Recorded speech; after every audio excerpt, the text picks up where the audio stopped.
भौतिक युग का प्रभाव पड़ेगा, अशांति बढ़ेगी और शांति की तलाश में लोग धर्म और ऐसे धार्मिक आयोजन की तरफ आएंगे।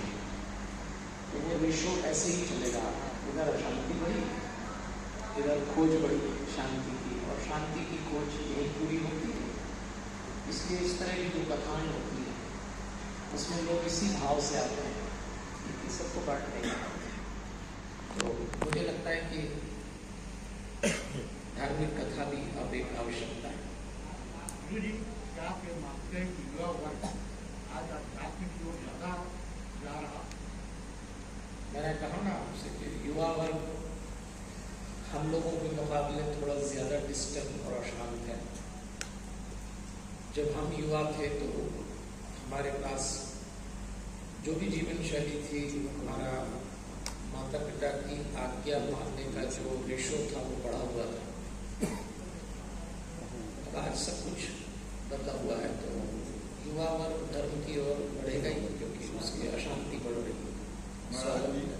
आजकल बड़े बड़े जो कथावाचक अप्रोच की धर्म के अलावा दूसरे टिप्पणी कर रहे हैं, क्या कथावाचक को इस तरह से टिप्पणी करना चाहिए समाज, स्त्री? अब वो कथावाचक भी मनुष्य हैं और कथावाचक बनने के पहले उनके जीवन की अपनी एक यात्रा रही होगी, तो उसका प्रभाव भी रहता है। तो उनकी निजी रुचि भी हो सकती है, उनको अच्छा भी लगता होगा। ये उचित है कि अनुचित है, ये तो मैं नहीं कह पाऊंगा। सबकी अपनी अपनी व्यक्तिगत रुचि पे मैं कैसे टिप्पणी करूँ। तो समाज भी कभी कभी कुछ ऐसी बातें सुनना भी चाहता है। तो जैसे हर चीज का स्तर गिरा, फिर वो राजनीति हो, सिनेमा हो, समाज सेवा हो, तो कथा के क्षेत्र में भी ऐसे लोग आए, उन्होंने भी देखा, लोग सुनना चाहते हैं विवादास्पद टिप्पणी, वो भी कर देते हैं। गुरु जी, नैतिक रूप से आप दूसरे को नैतिक शिक्षा दे रहे हैं, आप खुद अपना नैतिक पतन कर रहे हैं, तो इस स्थिति में क्या सकते हैं? ये ठीक है कि नैतिक रूप से अगर उनकी टिप्पणी ठीक नहीं है, गलत मैसेज जा रहा है, तो सुधार होना चाहिए। पंडित जी, आप स्वयं लंबे अरसे तक पत्रकारिता किए हैं, लोगों ने पढ़ा है आपके जवाब संपादक के खासकर, अभी भी पढ़ते हैं। एक कथाकार और पत्रकार के रूप में आपको कभी ऐसा लगता नहीं कि मन से भी कुछ ऐसी बात कही जाए जो पत्रकार रहते हैं अगर इस तरह की बातें आप कहते हैं? ये सब विषयों की जिसकी चर्चा हमारे साथियों ने। मैं पत्रकारों से भली भांति परिचित हूँ। वो मुझे घुमा फिरा के ऐसी जगह लाएंगे जो उचकाएंगे। मैंने 20 साल यही काम किया और मैं बिल्कुल नहीं उचकता। तो मैंने, जब मैं पत्रकार था तो आक्रामकता, अहंकार और आवेश पत्रकारिता के गहने हैं और साधुता के दोष हैं। तो मैं 5 साल पत्रकार भी रहा और कथा भी करने लग गया था। आखिर के 5 साल एकदम छोड़ के नहीं आया। तो उस 5 साल में मेरा अनुभव रहा कि कोई एक काम करो, या तो साधुगत के संदेश दे दो या पत्रकार बन के ठिकाने लगा दो सबको। तो फिर अभी मैं सावधान हो गया। तो मैं, आप जहाँ तक मुझे उचकाएंगे वहां तक नहीं उचकूंगा, क्योंकि मैं 20 साल यही करता था। अभी आप इसमें मजा आ रहा है कि उसमें पत्रकारिता ज्यादा मजा? ये सवाल बहुत अच्छा है। ये 2 आंखों की तरह स्वाद हो गया। मैं ये नहीं कह सकता कि मेरी बाईं आंख से मैं देखता हूँ तो ज्यादा अच्छा लगता है, दाईं से देखता हूँ तो मेरा सीधा हाथ, जैसे इंद्रियां 2 हैं। तो जब मैं पत्रकार था तब भी मैंने वहाँ बहुत आनंद लिया, बहुत स्वाद लिया। 20 साल में हमारा ग्राफ कभी नीचे नहीं आया और मैं अपने चरम पे था जब मैंने अपनी स्वेच्छा से ये काम छोड़ा। और आज भी मैं बतौर कथावाचक बहुत आनंदित हूँ। अपने काम के प्रति मुझे बहुत प्रेम है और दुनिया में अगर 2, 4, 5 लोग ऐसे होंगे जिनको कोई परेशानी नहीं, मजे ही मजे उसमें से मैं, तो मैं तब भी बहुत खुश था, आज भी बहुत प्रसन्न हूँ। नहीं, भास्कर को दौर आप हम देखे हैं, हम पत्रकारिता में। अच्छा, छत्तीसगढ़ धरती का मैं ऋणी हूँ कि छत्तीसगढ़ ने मुझे मेरी पत्रकारिता में ऊंचाइयां दी क्योंकि मैं उज्जैन जैसी जगह में ब्यूरो चीफ था और प्रबंधन ने हमसे कहा कि हम आपको संपादक बना सकते हैं सीधे ब्यूरो चीफ से। मैं कभी स्थानीय संपादक भी नहीं रहा, न्यूज एडिटर भी नहीं रहा, सीधे ब्यूरो चीफ से प्रमोट हुआ। जैसे नौकरी में आईएएस लोग होते हैं ना, तो मैनेजमेंट ने हमको बुला के कहा कि हम आपको रायपुर का एडिटर बनाते हैं और इसके बीच में 4 पद और है पर आपको डायरेक्ट जंप देते हैं। तो हमें छत्तीसगढ़ में स्थापित करना है दैनिक भास्कर को। तो मेरे लिए चैलेंज था, मैं आ गया रायपुर और मेरे ही कार्यकाल में जब मैं यहाँ संपादक था तो छत्तीसगढ़ का निर्माण हुआ। तो मैंने 8 साल यहाँ काम किया और मेरे काम को छत्तीसगढ़ के लोगों ने बहुत आशीर्वाद दिया। तो फिर मेरा सीधे मैं संपादक से ऊपर जाता गया, लेकिन मैं संपादक बन के पहली बार यहीं आया ब्यूरो चीफ से। बहुत छोटा सा पद था मेरा, लेकिन यहाँ अचानक मुझे बहुत बड़ा पद मिला और इस धरती ने बहुत दिया मुझको जब मैं संपादक हुआ। और जब मैंने कथाएं करना शुरू की तो यही छत्तीसगढ़ की धरती है जिसने 1.25 करोड़ हनुमान चालीसा का एक कार्यक्रम हमने हाथ में लिया 2009 में। तो वो भी पहली बार रायपुर के पुलिस स्टेडियम में, पुलिस ग्राउंड मैदान में किया था। सामने 1 लाख लोग थे और मैंने अपना पहला प्रवचन ऐसा दिया 1 लाख में, वो भी छत्तीसगढ़ से हुआ। तो ये तो प्रदेश के हम रेडी हैं, इसने बहुत दिया हमको। महाराज, अध्यात्म में राजनीतिक दखल है कि अध्यात्म में राजनीतिक दखल मतलब राजनीति में अध्यात्म का दखल तो होना चाहिए। अध्यात्म में राजनीति, पर अध्यात्म में राजनीति आएगी यदि राजनीति में अध्यात्म जाएगा। गोबर भी जमीन पे गिरता है, उठाओ तो 4-5 धरती के टुकड़े लेके उठता है। तो अब सवाल ये उठता है कि वो जो राजनीति में नीति कितनी है, इसका एक परसेंटेज होता है। राजनीति शब्द के अगर आप टुकड़े करें तो 50% राज है और 50% नीति है, तब जाके 100% होता है।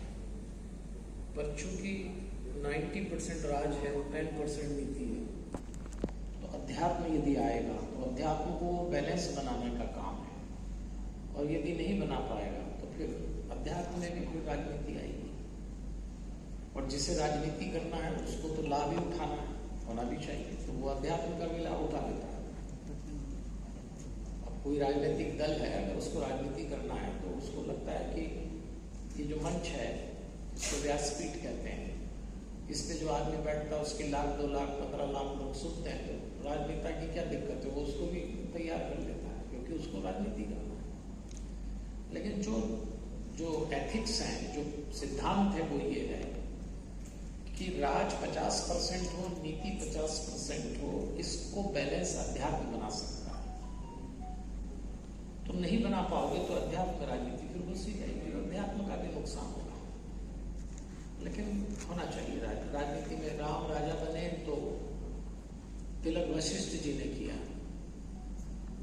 कृष्ण राजा तो कभी नहीं बने, पर कृष्ण की राजनीति में सदैव उनके गुरु सांदीपनि, उपमन्यु, इन लोगों का योगदान रहा।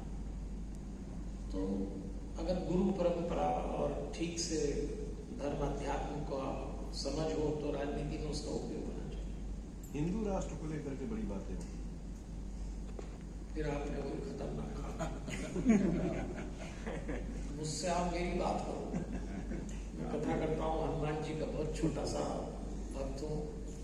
हनुमान चालीसा मेरा जीवन है, हनुमान चालीसा पढ़ता हूँ, बिछाता हूँ, खाता हूँ, उससे संबंधित बात करो। हनुमान जी की बात करो, राम जी की बात, ये क्या है?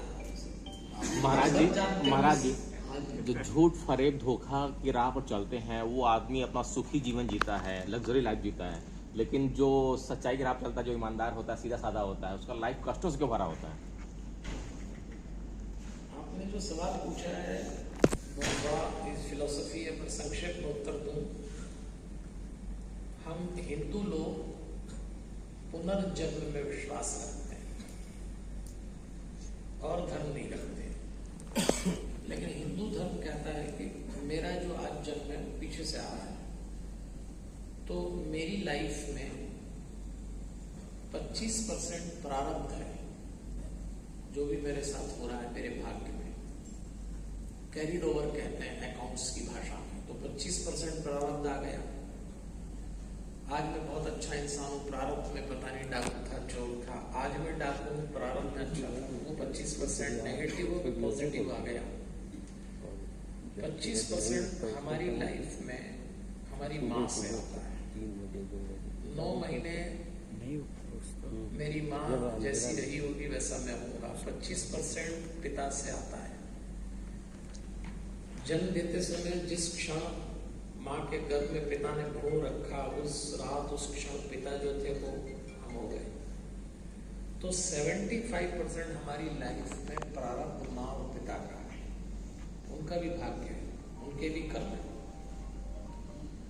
तो चूंकि 75% पे आपका कोई अधिकार नहीं है, तो किसी अच्छे इंसान के माता पिता को प्रारब्ध यदि नेगेटिव रहे तो वो भोगता है, और किसी बुरे इंसान का प्रारब्ध अच्छा और माता पिता पॉजिटिव रहे होंगे तो वो बुरा करने के बाद भी। लेकिन अगर आप एक वो केमिस्ट्री की लैब में एक कांच की यू ट्यूब होती है, यू आकार की, इधर डालो तो इधर निकलती है, तो उसका नियम है कि आप इधर से अच्छा डालते जाएंगे तो वो अच्छा निकलते जाएगा। आपने अच्छा डाला और बाद में बुरा डाला तो वो बुरा ही निकलता है। तो बस वाइस वर्सा ऐसा है। इसलिए आपको कभी बुरे आदमी को मजे करते देखें तो आप समझ लेना कि महाराज जी आजकल अपराध इतने क्यों बढ़ रहे हैं? इतना ऐसे ऐसे जघन्य अपराध हो रहे हैं जो कल्पना से परे हैं। माता पिता बच्चों की हत्या कर रहे हैं, बच्चे माता पिता की हत्या कर दे रहे हैं, पति पत्नी को निपटा दे रही है, पत्नी पति को निपटा दे रहे हैं ऐसा। तो ये शरीर आधारित जीवन के कारण होता है। हम मनुष्य हैं तो हमको भगवान ने ऑप्शन दिया है कि हम शरीर, मन और आत्मा इन तीनों पे आधारित जीवन जिए। तो मन और आत्मा की तो कोई बात करता नहीं है आजकल, क्योंकि आप शरीर पर टिके हैं। तो हमें और पशु में अंतर ये है कि पशु सिर्फ शरीर जानता है, मन और आत्मा नहीं जानता।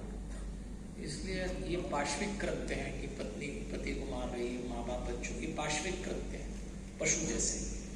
तो जब आप केवल देह पर टिकेंगे तो आप पशु जैसे हो जाएंगे। इसलिए ये अपराध बढ़ रहे हैं बहुत। आपका राजनीति को नाम है क्या आगे चल? अरे क्यों खतरनाक बात, क्या करेंगे राजनीति, देखो उतने ही मजे चल रहे हैं। नहीं, कई पत्रकार और संत विचारक राजनीति में चले, इसलिए मेरा प्रश्न। उनकी रुचि होगी और उनको लगता होगा समाज सेवा का ये अच्छा क्षेत्र है तो वो कर रहे हैं।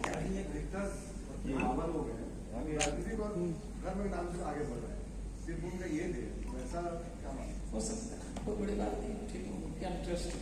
आज कुटुंब आज टूट रहे हैं, परिवार हर घर में अच्छे जो पुराने परिवार थे, संस्कार या जो भी बहुत बड़ी समस्या से आज हर घर जूझ रहा है। परिवार घटते रिश्ते टूटते पड़ते। वो इनकी बात का ही उत्तर इसमें है कि परिवार के लोग देह पर टिके हैं, पूरी लाइफ स्टाइल ऐसी हो गई है। और पुराने लोग जिनकी उम्र अगर आज मैं कहूँ 60 से 90 के बीच के हैं, तो वो लोग के पास फिर भी एक टेस्ट था कि बड़ों का आदर कैसे करना, परिवार में गम कैसे खाना। अब जो नए बच्चे आए हैं उनको हम ही ने तैयार किया है। तो अब वो ऐसे नहीं रह सकते जैसे उन्होंने एक बात बोली आपने तुरंत पूरी करी, आप उनको बड़ी बड़ी पढ़ाइयाँ करा रहे हैं, तो ऐसा होना है। तो अब इसका एक ही तरीका है कि आर्ट ऑफ पेरेंटिंग है ना, जो लालन पालन का जो तरीका है उसमें पेरेंट्स को बहुत ही अपने शरीर से जो वाइब्रेशन निकलते हैं उसको पॉजिटिव करना पड़ेगा, तब जाके परिवार से बचेगा। महाराज जी सुबह जब सूर्योदय उगा नहीं रहता है, जब अंधेरा रहता है 3 बजे, तो हम हनुमान जी की नहा धो के पूजा करते हैं, तो क्या अंधेरा होने से पहले पूजा करना चाहिए? हनुमान जी की पूजा 24 घंटे कर सकते हैं जी। हनुमान जी ATM है जी। बटन दबाओ रेडी, वो कोई टाइम का कुछ चक्कर नहीं। ये लोक परंपरा है कि हनुमान जी उस समय राम जी की सेवा जी। में तो रात को न करें। जी आपको 24 घंटे हनुमान जी की सेवा करने की स्वतंत्रता है। महाराज जी, अनिरुद्धाचार्य जी ने एक बयान दिया था जिसमें उन्होंने कहा था कि जो महिलाएं 10 जगह मुंह मारती हैं वो कभी भी अपने ससुराल को हो गया। मैंने इसका जवाब दिया। ठीक है सर।